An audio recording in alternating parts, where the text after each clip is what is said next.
اليوم الكيكة الصحية اللي وعدتكم فيها كيكة الدخن والشوفان مع التمر جوز البيكان. كيكة صحية 100%. بنزل لكم الطريقة بالأخير مع الاقتراحات والبدائل.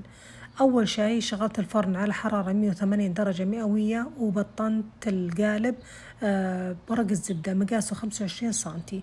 المقادير 3 بيضات وملعقة كبيرة فانيليا، نصف كوب سكر جوز الهند، نصف كوب زيت جوز الهند، وكوب حليب سايل، كوب من التمر مقطع قطع صغيرة، ونصف كوب من جوز البركان مقطع قطع صغيرة، كوب من الشوفان حبة كاملة مطحون، وكوب من الدخن المحموس مطحون، ملعقة كبيرة بيكنج باودر، وملعقة صغيرة قرفة، ملعقة صغيرة زنجبيل، نصف ملعقة صغيرة بيكربونات الصوديوم، ورشة ملح. والبذور الصحية اللي بزين فيها الوجه عبارة عن بذور الشيا، بذور الكتان، بذور دوار الشمس، وبذور اليقطين.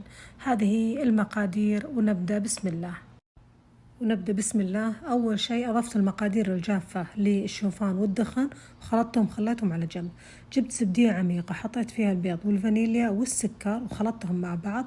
بعدين أضفت زيت جوز الهند والحليب وخلطتهم مع بعض. الحين عندي التمر وجوز البيكان بخلطهم مع المواد الجافة علشان ما يتكتلون. أفضل طريقة إني أحطهم بكيس وأخلطهم مع بعض مثل ما أنتم شايفين. الحين تأكدت إنه مختلطين مع بعض، أضفتهم من المقادير السائلة. خلطت المقادير وما بلغت بالخلط. أول ما اختفت المواد الجافة وقفت الخلط، تأكدت إنه ما في شيء لاصق بالقاعدة. الحين صبيت الخليط بصينية الفرن. آخر شي زينت الوجه بالحبوب الصحية، وعلشان أضمن إنه يلصق ما يطيح بعد الخبز رشيت عليه شوي ماء، ودخلته الفرن مسبق التشغيل على حرارة 180 درجة مئوية من أسفل لمدة 35 دقيقة، ومن أعلى لمدة 10 دقائق.